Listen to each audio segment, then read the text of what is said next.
사무엘하 6장 12절부터 15절 말씀 우리 한 목소리로 같이 읽겠습니다. 사무엘하 6장 12절부터 15절까지 말씀입니다. 같이 읽겠습니다. 시작. 어떤 사람이 다윗 왕에게 아뢰어 이르되 여호와께서 하나님의 궤로 말미암아 오베데돔의 집과 그의 모든 소유에 복을 주셨다 한지라. 다윗이 가서 하나님의 궤를 기쁨으로 메고 오베데돔의 집에서 다윗 성으로 올라갈새 여호와의 궤를 맨 사람들이 6걸음을 가매 다윗이 소와 살찐 송아지로 제사를 드리고 다윗이 여호와 앞에서 힘을 다하여 춤을 추는데 그때 다윗이 배에 옷을 입었더라. 다윗과 온 이스라엘 족속이 즐거이 환호하며 나팔을 불고 여호와의 궤를 메어옵니다. 아멘. 아멘. 할렐루야. 아멘. 우리 앞뒤자가 한 번 더 보시면서 인사하시죠. 사랑합니다. 사랑합니다.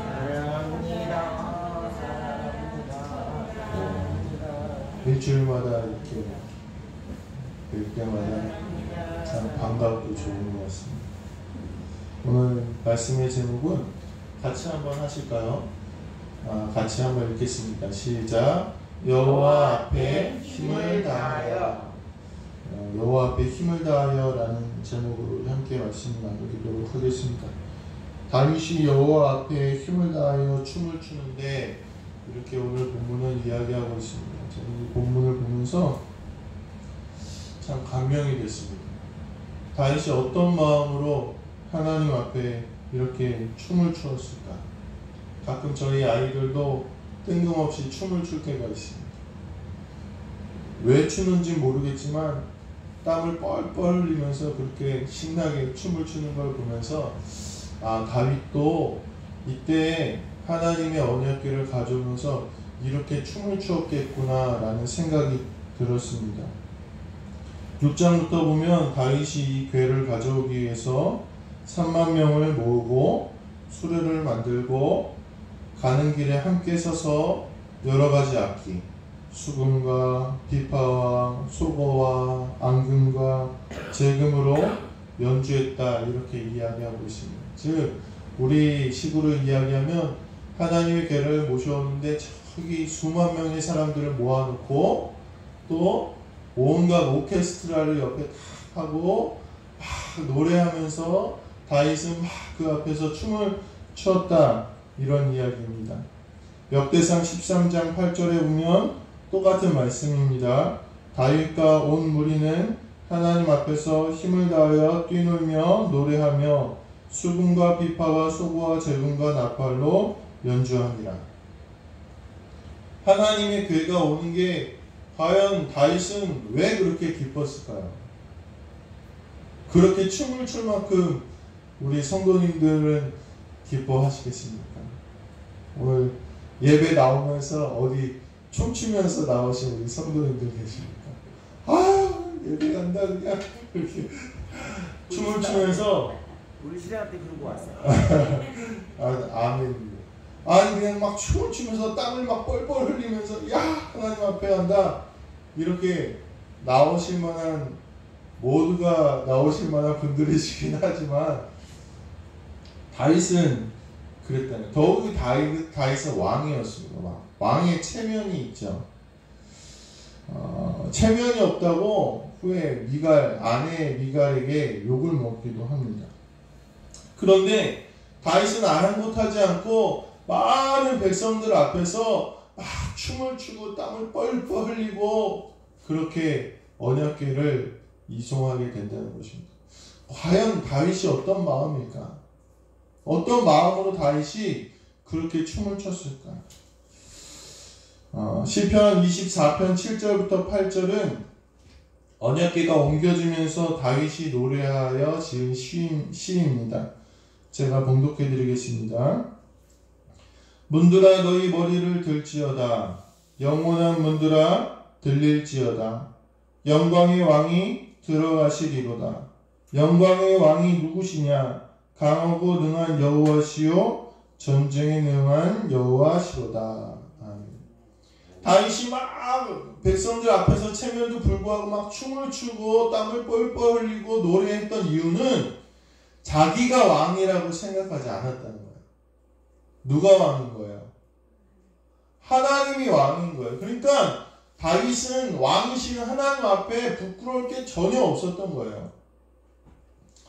하나님께서 내 인생의 왕이시고 내 주인이시라고 고백했기 때문에 다윗은 하나님 앞에서 그렇게 춤추며 노래할 수 있었다는 것입니다. 간절히 바라기는 오늘 우리 성도님들도 이러한 마음으로 신앙생활 하시길 바랍니다. 아멘. 하나님 앞에 무엇이 부끄러울 수 있겠습니까? 어떤 노력이 클 수 있겠습니까? 그렇지 않습니다. 하나님은 위대한 왕이시고 오늘 그 앞에서 다윗과 같은 순전한 마음으로 신앙생활 하시고 예배하시는 우리 성도님들 되시길 간절히 소망합니다. 아멘. 그렇다면 다윗과 같이 이렇게 하나님을 왕으로 고백하는 사람의 삶, 하나님이 나의 왕이 되십니다 라고 고백하는 이러한 사람의 신앙의 모습은 어떠한 모습일까? 오늘 말씀을 통해서 우리 세 가지로 함께 나눠보도록 하겠습니다. 첫 번째, 하나님이 왕이라고 고백하는, 하나님이 나의 최고의 주인이라고 고백하는 사람들의 삶은 예배가 중심인 삶입니다. 따라서 해보실까요? 예배가 중심인 삶. 예배가 중심인 삶. 예배를 사모하는 삶. 예배를 사모하는 삶. 예배가 회복되는 삶. 예배가 회복되는 삶. 예배가 중요한 거예요. 이 언약궤가 처음에 어디 있었냐면 기한 여아림에 있는 아비나답이라는 사람의 집에 있었습니다. 거기서 몇 년 동안 있었냐면 70년 가까이 거기 보관되어 있었습니다. 왜 글로 갔냐? 원래 이 언약궤는 중앙 성소인 실로라는 곳에 있었는데 타락한 제사장 엘리와 홈니와 비느하스라는 엘리의 아들들이 전쟁에 이 언약궤를 가지고 나가요. 가지고 나갔다가 빼앗겨요. 블레셋 사람들한테. 그래서 블레셋에 있다가 블레셋 사람들이 언약궤로 인해서 질병과 고난을 받으니까 이스라엘로 다시 돌려보내요. 그래서 머물게 된 곳이 기한 여아림이라는 곳에 있는 아비나답의 집이었어요. 거기서 몇 년 동안 있었다고요? 70년. 70년. 원래 언약궤가 있어야 될 자리는 중앙성소인 실로였는데 사람들이 그곳에 놓고 언약궤를 보관하기 시작했다는 거예요. 왕이 바뀌고 시간이 흘려도 아무도 그 언약궤를 찾지 않고 있었습니다. 사울 왕의 재임 기간 동안 잊혀져 있던 예배와 신앙을 그 누구도 회복하려고 하지 않았는데 오늘 누가 언약궤를 되찾고 있습니까? 다윗이 찾고 있는 거예요. 다윗이. 언약궤를 찾지 않았던 이유는 많이 있겠죠. 전쟁이 있었고 기근이 있었고 정치적인 불안감 이런 것이 원인이 될 수 있었을 것입니다. 그런데 중요한 것은 사람들이 뭐를 소홀히 했다는 거예요? 예배를 소홀히 했다는 것입니다. 생각해 보십시오. 우리가 살면서 누가 나를 찾지 않으면 어때요? 외롭죠. 외롭잖아요. 저도 재작년인가에 자가격리를 한번 한 적이 있어요. 갑자기 코로나 터졌을 때 코로나 확진자랑 밀접 접촉자가 되어서 예배도 못 드리고 자가격리를 했던 적이 있습니다. 그때 한참 인제군에 갑자기 했을 때 그때 기억나시죠? 그때 2주 동안 제가 이제 집에서 있는데 저희 가족들이랑 있잖아요. 가족들이랑 있는데 얼마나 외로운지 몰라요. 그냥 집에서 가족들이 그냥 복작복작 있는데 얼마나 나가고 싶은지 사람 만나고 싶은지 그런지 몰라요. 저도 이제 여기 인제 와 있잖아요. 인제 와 있어서 가끔은 그런 마음이 들 때가 있어요. 아, 친구들이 보고 싶다 이런 마음. 너무 짠한가? 친구들이 보고 싶다 이런 마음이 들 때가 있어요. 저 친구들 다 인천 이쪽에 있거든요. 거기서 너무 슬퍼서 눈물 흘리시는 거예요? 아니죠. 그런 마음이 들 때. 근데 오늘 하나님의 언약궤가 아비나답의 집에 있는데 사람들이 몇 년간 거기 놔뒀다는 거예요. 70년간 거기 놔뒀다는 겁니다. 오늘 하나님이 왕이심을 고백하는 사람들의 첫걸음이 바로 이 예배에 대한 소망, 예배에 대한 사모함, 예배가 회복되는 것입니다. 시편 4편에서도 하나님이 택하신 이들의 특징이 뭐냐? 의의 제사를 드리고 여호와를 의지하는 것이다. 이렇게 이야기하고 있다는 것입니다. 그러므로 오늘 하나님을 왕으로 여기고 하나님을 사모하는 사람들은 이 예배가 회복되어야 된다는 것입니다. 예배에 나올 때 막 사모함이 있어야 돼요. 오늘 하나님이 나에게 무슨 말씀을 주실까? 막 하루 전부터 막 기대가 되고 준비가 되고 사모함이 있어야 된다는 것입니다. 오늘 다윗은 이 왕이 되자마자 처음으로 예루살렘을 회복하고 하나님의 예배를 회복하고자 애썼던 왕임을 잊지 마시게 되길 간절히 소망합니다. 오늘 우리도 하나님께서 우리의 왕 되심을 우리가 믿는다면 오늘 우리의 예배도 회복되어야 됩니다. 시간마다 하나님 은혜 주시도록 사모함이 있어야 됩니다. 오늘 우리 성도님들의 삶 가운데 이 예배가 회복되게 되시길 간절히 소망합니다. 간절히 소망합니다. 아멘. 두 번째, 이 하나님의 왕이심을 믿는 사람의 특징은 뭐냐? 오늘 다윗의 모습을 보면 한번 따라서 해보시겠습니다. 실수하였으나 포기하지 않았다. 이 다윗은 실수했어요. 이 언약궤를 옮겨오는데 첫 번째 실수가 뭐냐? 원래 이 언약궤는 옮길 때 어떻게 옮겨야 되느냐? 이스라엘 12지파 중에 레위 자손들의 사람들 중에서 고핫 자손이라는 사람들이 어깨로만 멜 수 있는 게 이 언약궤였어요. 어깨로, 사람의 어깨로 이렇게 걸대를 걸어서 메고 가야 되는 게 이 언약궤였는데 다윗이 오늘 어떻게 옮기냐면요. 새 수레를 만들어서 옮겨요. 이 방법은 뭐냐면 저번에 블레셋으로 이 언약궤가 뺏겼다 그랬잖아요. 블레셋 사람들이 언약궤를 이스라엘로 보낼 때 썼던 방법이 이 수레에다 실어서 보내는 방법이에요. 그러니까 다윗도 아마 잘 몰랐을 거예요. 잘 모르니까 열심히 준비한다고 했어요. 야, 언약궤가 온다 그래서 막 3만 명을 뽑고 열심히 막 준비해서 수레를 새로 만들어서 그렇게 왔는데 어떤 일이 벌어졌느냐? 수레를 앞뒤에서 끌고 가던 사람 중에 우사라는 사람이 있었는데 이 아비나답의 아들 중에 아마 한 명이었을 거예요. 이 아비나답의 아들인 엘르아살의 자손들이겠죠.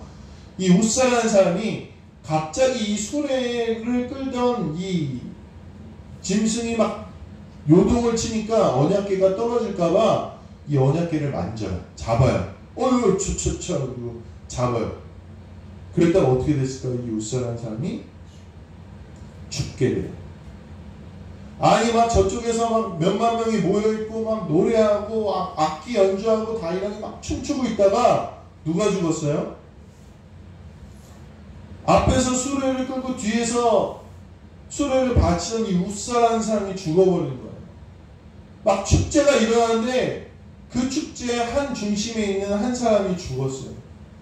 그런 분위기가 어떻겠습니까? 말도 못하게 아주 처참한 분위기가 됩니다.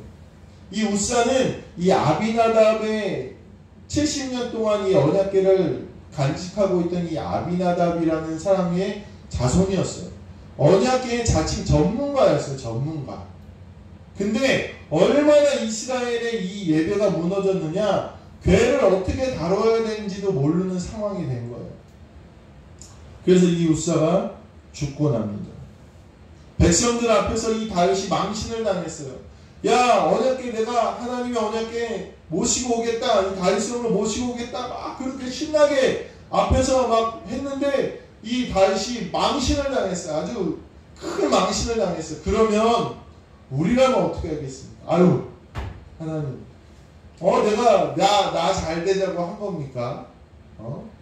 하나님 영광 위해서 내가 이렇게 했는데 어떻게 하나님이 이런 일을 나에게 만나게 하십니까? 이렇게 막 불평하고 포기할 법도 한데 그렇지 않겠습니까? 아니 막 속상해서 아니 내가 하나님이라다가 어떻게 이렇게 어려운 게 없습니까? 포기할 법도 한데 이 다윗은 그렇지 않았다는 거예요. 다윗은 포기하지 않고 역대상에 보면 다시 연구합니다. 어떻게 하나님의 궤를 옮겨야 되는가.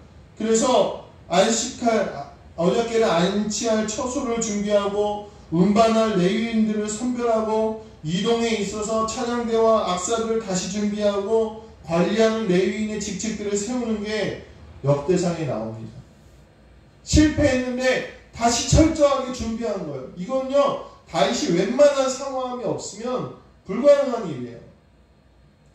하나님께서 치셔서 사람이 죽었음에도 다윗은 끊임없이 그리고 준비합니다. 그리고 오늘 본문에 보니까 이 다윗이 언약궤를 가지고 오다가 이제 우사가 죽고 오벳에돔이라는 레위인의 집에 이 언약궤를 둡니다.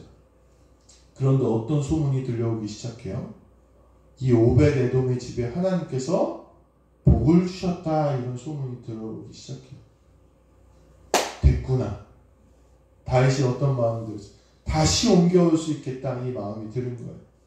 하나님이 이 오벳에돔의 집에 복을 주시니까 그래 다시 옮겨올 수 있겠구나 이 마음이 들어서 다윗이 다시 언약궤를 옮겨오기 시작합니다. 이번에는 어떻게 옮겨올까요? 율법대로 하나님의 말씀대로 레위인의 제사장의 어깨에다 메고 6걸음 와서 하나님께 제사를 드리고 찬양하고 춤을 추면서 그렇게 옮겨오게 됩니다. 하나님 앞에 다윗이 열심히 하려고 했지만 실수가 있었어요. 부끄러움이 있었고 창피함이 있었습니다. 그런데 다윗은 포기하지 않았다는 거예요. 더 열심히 더 노력해서 하나님 섬기려고 애썼더니 오늘 하나님께서 이 다윗을 통하여 이 언약궤가 옮겨지는 그 역할을 감당하는데 하나님께서 사용하셨다는 것입니다. 사랑하는 성도 여러분, 오늘 우리도 신앙생활 하다 보면 잘못할 때가 있어요. 왜요? 잘 모르기 때문이에요. 깨닫지 못했기 때문이에요. 그러나 그렇다고 해서 우리가 낙심하거나 좌절하지 말 것은 하나님께서 그럼에도 불구하고 우리를 사랑하신다는 사실을 깨달아야 된다는 거예요. 오늘 오벳에돔의 집에 하나님께서 복을 주시는 걸 보고 다윗은 하나님이 여전히 다윗이 다시 돌아와서 언약궤를 옮기기를 기다리고 계시구나라는 그 사랑을 깨달았습니다. 오늘 우리도 신앙생활을 하다가 보면 때로는 실수할 수 있어요. 넘어질 수 있어요. 부끄러움 당할 수 있어요. 그러나 포기하지 마시고 다윗과 같이 하나님을 왕으로 여기시고 끝까지 순종하시고 충성하시고 노력하시고 사모하시는 우리 모든 성도님들 되시기를 주님의 이름으로 간절히 소망합니다. 아멘. 마지막으로 이 다윗이 하나님을 왕으로 여기는 그 마음을 우리가 생각한다면 이 다윗은 평안할 때도 하나님 생각하는 사람이었습니다. 이게 굉장히 중요한 겁니다. 평안할 때도 하나님을 생각하는 것.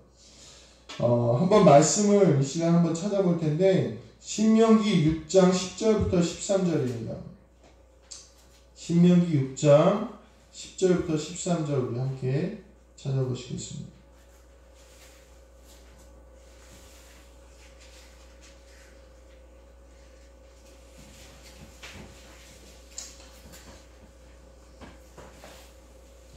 신명기 6장 10절부터 13절 제가 봉독해 드리겠습니다.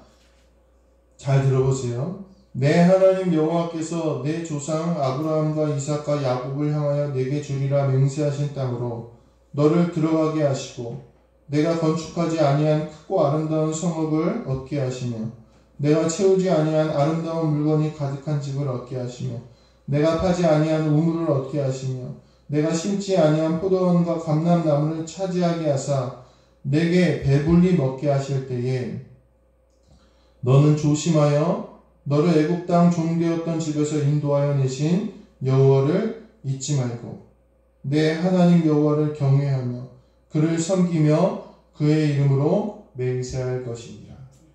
이 말씀이 뜻하는 바가 뭡니까? 네가 잘 될 때, 내가 평안할 때, 내가 얻을 때 조심하여 뭘 하라고요? 내 하나님 여호와를 잊지 말라 것입니다. 신명기 8장 13절부터 19절 제가 읽어드리겠습니다. 신명기 8장 13절부터 19절입니다. 또 내 소와 양이 번성하여 내 은금이 증식되며 내 소유가 다 풍부하게 될 때에 내 마음이 교만하여 내 하나님 여호와를 잊어버릴까 염려하노라. 여호와는 너를 애굽 땅 종되었던 집에서 이끌어내시고 너를 인도하여 그 광대하고 위험한 광야 곧 불뱀과 정갈이 있고 물이 없는 간조한 땅을 지나게 하셨으므로 또 너를 위하여 단단한 반석에서 물을 내셨으며 내 조상들도 알지 못하던 만나를 광야에서 내게 먹이셨나니 이는 다 너를 낮추시며 너를 시험하사 마침내 내게 복을 주려 하심이었느니라. 그러나 내가 마음에 이르기를 내 능력과 내 손의 힘으로 내가 이 재물을 얻었다 말할 것이라. 내 하나님 여호와를 기억하라. 그가 내게 재물 얻을 능력을 주셨음이라. 이와 같이 하시면 내 조상들에게 맹세하신 언약을 오늘과 같이 이루려 하심이니라. 잘 될 때 우리가 조심해야 될 게 있어요. 평안할 때 조심해야 될 게 있어요. 그게 뭐예요? 우리가 하나님을 잊기 쉽다는 거예요. 내가 있다고 생각하고 내 평안에 하나님을 더욱더 사모하지 못할 때가 있다는 것입니다. 우리가 어려울 때는 주님 찾아요. 어려울 때는 주님 사모할 수 있어요. 그러나 시간이 지나고 어려움이 지나가면 평안해지면 우리가 하나님께 소홀해지고 잊기 쉽다는 거예요. 그런데 오늘 다윗은 어떻게 했느냐? 다윗은 이제 하나님께서 그의 왕위를 세우시고 강건하게 하시고 평안하게 하셨는데 7장 1절에 이렇게 얘기하고 있습니다. 왕이 선지자 나단에게 이르되 볼지어다 나는 백향목 궁에 살거늘 하나님의 궤는 휘장 가운데 있도다. 무슨 말씀입니까? 다윗이 평안하고 다윗이 강성해져서 이제는 걱정이 없게 됐어요. 7장 1절에 보면 여호와께서 주의 모든 원수를 무찌르사 왕으로 궁에 평안히 살게 하신 때에 다윗에겐 이제 아무 걱정이 없어서 하나님을 찾을 일도 없는데 어려울 때는 하나님 많이 찾겠죠. 근데 평안해서 이제는 즐기기만 하면 되는데 다윗이 무엇을 생각했다고요? 하나님을 생각했어요. 하나님의 궤가 휘장 가운데 있는 것이 너무 속상해서 주님의 전을 건축하려고 합니다. 다윗의 마음, 하나님을 왕으로 여기는 사람의 마음은 어려울 때나 평안할 때나 좋을 때나 항상 누구를 향해 있다는 거예요? 하나님을 향해 있다. 이게 중요합니다. 이게 내가 어려울 때만 하나님 찾는 게 아니에요. 기쁘고 즐거울 때도 하나님 생각해야 됩니다. 제가 어디를 가면 가끔 좋은 음식을 대접받을 때가 있어요. 지방에서 이제 목사님들하고 다니다 보면 좋은 음식을 먹을 때가 있어요. 그럼 누가 생각날까요? 다들 안 그러시나 봐요. 저는요, 그렇게 저희 애들하고 아내가 생각나요. 아, 이거 먹이고 싶은데. 좀 좋은 데 가잖아요. 좋은, 이렇게, 풍광이 좋거나, 그런데 혼자 가게 되면, 일이 있어서 가게 되면, 아, 나중에 꼭 데려오고 싶다. 그래서 저번에 제가 목사님들 모임이 있어서 강릉에서 커피숍에 갔어요. 근데 거기가 되게 크고 멋있더라고요. 처음 가봤어요. 우리나라에서 제일 맛있는 데라고요. 그래서 제가 나중에 꼭 여기 와봐야겠다 그렇게 생각했는데 이번에 요단이가 다쳤었잖아요. 그래서 강릉을 갔다가 거기 데리고 갔어요. 왜 데리고 갔을까? 제가 강릉하면 그 생각 나는 거예요. 강릉에 그게 있었지. 내가 거기서 맛있게 커피 마셨었는데 우리 요단이가 아니라 우리 아내 좀 커피 좋아하니까 여기 좀 데리고 와야겠다. 이 마음이 있는 거예요.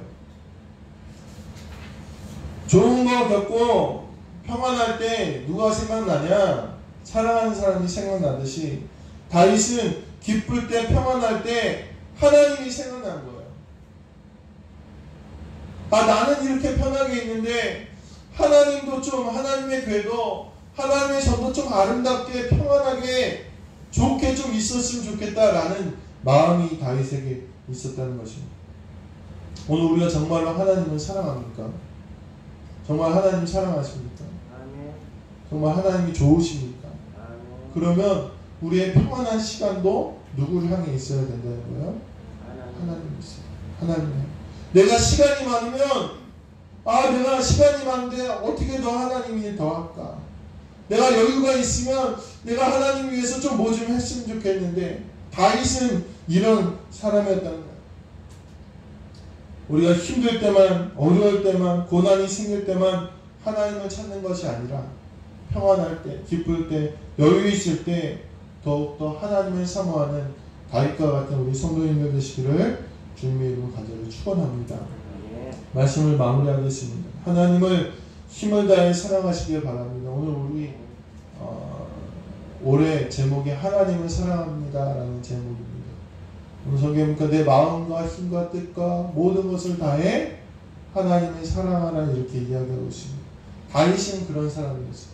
다윗은 맨 처음에 이스라엘 왕이 되자마자 한 것이 뭐냐? 예루살렘을 수복하는 일이었습니다. 그 다음에 한 것이 뭐냐? 언약궤를 찾아오는 거였어요. 그 다음에 한 것이 뭐냐? 성전을 건축하는 거였어요. 다윗의 이 왕의 이런 정치의 중심에는 항상 누가 계신 거예요? 하나님이 계신 거예요.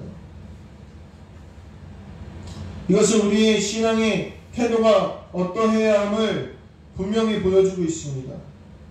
20절 이후에 다윗의 아내 미갈이 나오는데 이 미갈이라는 여인은 어떤 마음이 있었냐? 적당히 하나님 믿으면 되지 이런 마음이 있었어요. 그래서 그녀는 열심히 하는 다윗이 창피했어요. 그랬더니 그녀가 하나님을 적당히 믿고 하나님을 열정적으로 사랑하지 못했더니 결국엔 그의 인생에 낙이 없었어요. 하나님께서 그녀를 자식을 갖지 못하게 하셨어요.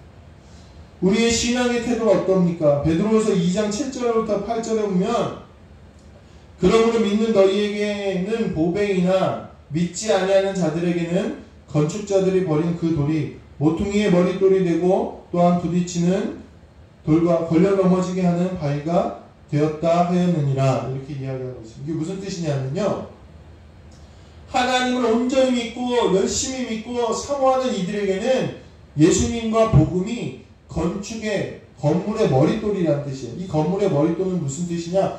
가장 중요한 돌이에요. 가장 값어치 있고 가장 영광스럽고 가장 주춧돌이 머릿돌이에요. 그러니까 예수님을 열심히 믿는 이들, 예수님을 사모하는 이들에게는 예수님이 참 좋은 분, 사랑스러운 분, 가장 귀한 보배가 된다. 그런데 그렇지 않은 이들은 건축자들이 버린 돌이 된다는 거예요. 똑같이 예수님 믿는데 어떤 사람에게는 머릿돌이 되지만 어떤 사람에게는 이 예수님의 복음이 버린 돌이 돼요. 이 버린 돌이 무슨 뜻이냐면 지나가다 걸리는 거예요. 불편한 거예요. 내가 예수님을 안 믿었으면 좀 편하게 살았을 텐데. 예수 믿으니까 이런 게 불편하고 저런 게 불편하고 이렇게 된다는 거예요. 대충 예수 믿고 적당히 예수 믿는 이들에게는 예수님은 그저 그 인생에 있어서 걸림돌밖에 되지 않는다는 것입니다. 하나님을 전심으로 사랑하면 하나님께서 복을 주시고 적당히 사랑하고 대충 믿으면 오히려 하나님을 믿는 것이 걸려 넘어지게 하는, 불편하게 하는, 힘들게 하는, 즐기지 못하게 하는 일들이 된다는 것입니다. 다윗은 온전히 하나님을 사랑했던 사람이었습니다. 하나님을 향해 선 사람이었습니다. 그랬더니 하나님이 그에게 축복하십니다. 왜 기뻐하시지 않겠습니까? 그렇게 하나님을 사랑합니다. 14절부터 16절, 7장 14절부터 16절에 보면 하나님이 다윗을 이렇게 축복하십니다. 나는 그에게 아버지가 되고, 이게 나는 그에게에서 이 그에게는 다윗의 아들을 이야기합니다. 나는 그에게 아버지가 되고 그는 내게 아들이 되리니 그가 만일 죄를 범하면 내가 사람의 외와 인생의 채찍으로 징계하려니와 내가 내 앞에서 물러나게 한 사울에게서 내 은총을 빼앗은 것처럼 그에게서 빼앗지는 아니하리라. 내 집과 내 나라가 내 앞에서 영원히 구존되고 내 왕위가 견고하리라 하셨다 하라. 오늘 하나님께서 다윗을 축복하시는데 다윗뿐만이 아니라 다윗의 자식이 아무리 잘못해도 솔로몬이 아무리 잘못해도 사울처럼 버리지 않겠다고 약속하세요. 하나님께서는 악인에게 3대까지 저주를 베푸시지만 의인에게는 1000대까지 갚으시는 분이 하나님이십니다. 다윗에게 이런 복을 주세요. 야, 너는 물론이거니와 네 자녀가 아무리 잘못할지라도 내가 사울을 버린 것처럼 그 자녀를 버리지 않겠다. 부모가 하나님을 이렇게 사랑하면, 선조가 하나님을 온전히 사랑하면 그 가문이 복되게 된다는 것입니다. 오늘 사랑하는 성도 여러분, 우리도 온 힘을 다하여 하나님을 사랑하시는 성도님들 되시기를 간절히 소망합니다. 하나님을 왕으로 삼으시고 온 힘을 다하여 그 왕을 섬기시는 우리 성도님들 되시기를 간절히 바랍니다. 예배에 최선을 다하시길 바랍니다. 비록 신앙에 실수가 있을지라도 포기하지 않고 더욱더 하나님을 깊이 알고 성장하시는 성도님들 되시길 바랍니다.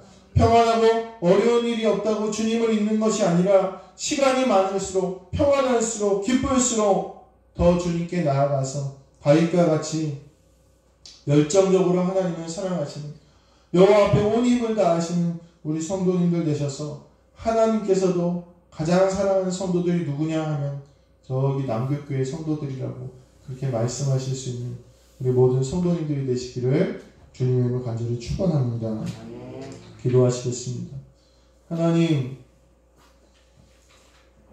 다윗이 온 힘을 다하여 하나님을 섬기고 예배한 것을 보며 우리의 마음이 부끄럽고 또 깊이 깨달은 바가 있습니다. 주님을 위해서 우리가 얼마나 이렇게 노력하고 애써 보았겠습니까? 얼마나 이렇게 기뻐하며 주의 일에 최선을 다했습니까? 오늘 이 시간 우리 자신을 돌아보게 하시고 우리 모두도 이 한 주간 동안 온 힘을 다하여 여호와 앞에서 최선을 다하는 주님을 섬기고 예배하고 사랑하고 찬양하는 우리 모든 귀한 성도님들 되게 하셔서 다윗과 같이 하나님이 기뻐하시는 주의 자녀들 되게 역사하여 주시옵소서. 감사드리며 우리 주 예수 그리스도의 이름으로 기도하옵나이다. 아멘.